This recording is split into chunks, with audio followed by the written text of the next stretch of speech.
In this video, we are going to configure the hostname, the date and time, and set a new admin password for security.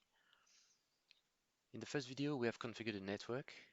We can then now use directly the graphical interface.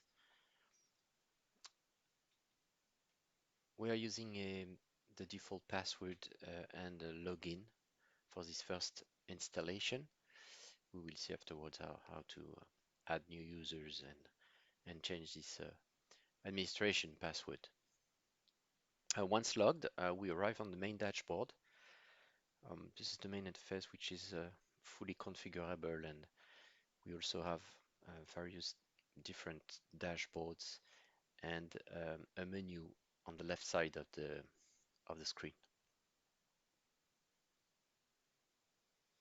So we go in the administration panel, which is in blue here, and start by setting the new hostname for machine. So in the network configuration, we select the hostname and now enter its new name. And that's an important change, so we need to commit this change in order for the new name to be applied on the configuration.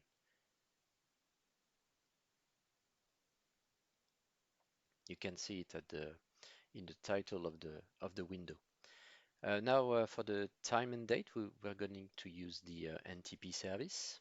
So first we need to set our NTP sources.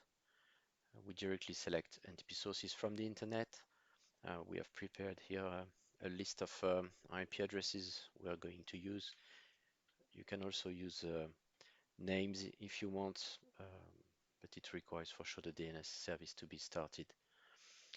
For this first video here of configuration change, we select 4 different sources. And also we had a specific configuration for this SOLIDserver to be also an NTP source for its network.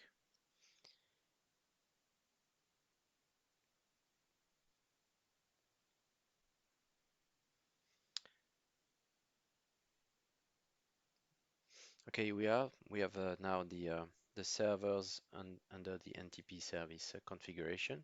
We need to apply it as well in order for this configuration to be taken into account. And we also need to start the service, which is stopped by default. So let's enable it in the configuration.